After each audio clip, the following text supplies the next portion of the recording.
ભણતર અને ભાવનું મહત્વ। એક મંદિર હતું, એમાં બધા જ માણસો પગાર ઉપર હતા। આરતીવાળો, પૂજા કરવાવાળો માણસ, ઘંટ વગાડવાવાળો માણસ પણ પગાર ઉપર હતો। ઘંટ વગાડવાવાળો માણસ આરતી વખતે ભાવમાં એટલો મશગુલ થઈ જાય કે એને ભાન જ રહેતું નહીં। આ માણસ પૂરા ભક્તિભાવથી પોતાનું કામ કરતો, જેથી મંદિરની આરતીમાં આવતા લોકો ભગવાનની સાથે સાથે આ ઘંટ વગાડતા માણસના ભાવના પણ દર્શન કરતા, એની પણ વાહવાહ થતી। એક દિવસ મંદિરનું ટ્રસ્ટ બદલાયું અને નવા ટ્રસ્ટીએ એવું ફરમાન કર્યું કે આપણા મંદિરમાં કામ કરતા બધા માણસો ભણેલા હોવા જરૂરી છે, જે ભણેલા ના હોય એમને છૂટા કરી દો। પેલા ઘંટ વગાડવાવાળા ભાઈને ટ્રસ્ટીએ કહ્યું કે તમારો આજ સુધીનો પગાર લઈ લો અને હવેથી તમે નોકરી પર આવતા નહીં। પેલાએ કહ્યું, સાહેબ ભલે ભણતર નથી પણ મારો ભાવ જુઓ। ટ્રસ્ટી કહે, સાંભળી લો, તમે ભણેલા નથી એટલે નોકરીમાં રાખવામાં આવશે નહીં। બીજા દિવસથી મંદિરમાં નવા લોકો રાખવામાં આવ્યા, પણ આરતીમાં આવતા લોકોએ પહેલા જેવી મજા આવતી નથી। ઘંટ વગાડવાવાળા ભાઈની ગેરહાજરી લોકોને વર્તાવા લાગી। થોડા લોકો ભેગા થઈ પેલા ભાઈના ઘરે ગયા, એમને વિનંતી કરી કે તમે મંદિરમાં આવો।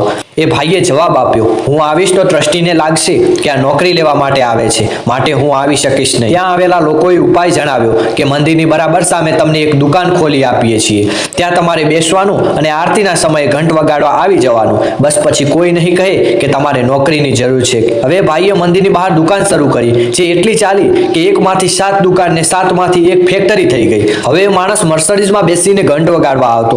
સમય વીત્યો, આ વાત જૂની થઈ ગઈ। મંદિરનું ટ્રસ્ટ ફરીથી બદલાઈ ગયું।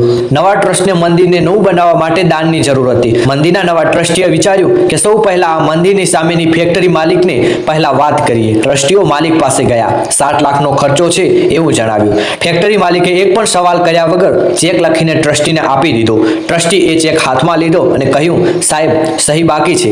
માલિક કહે, મને સહી કરતા નથી આવડતું, લાવો અંગૂઠો મારી આપું, ચાલી જશે। આ સાંભળીને ટ્રસ્ટીઓ ચોંકી ગયા અને કહે, સાહેબ તમે અભણ છો તો આટલા આગળ છો, જો ભણેલા હોત તો ક્યાં હોત? તો પેલા શેઠે હસીને કહ્યું, ભાઈ હું ભણેલો હોત ને તો બસ મંદિરમાં ઘંટ જ વગાડતો હોત। સારા આપણને એવો મળે છે કે કાર્ય ગમે તેવું હોય, સંજોગો ગમે તેવા હોય, તમારી લાયકાત તમારી ભાવનાઓથી જ નક્કી થાય છે। ભાવનાઓ શુદ્ધ હશે ને તો ઈશ્વર અને સુંદર ભવિષ્ય ચોક્કસ તમારો સાથ આપશે।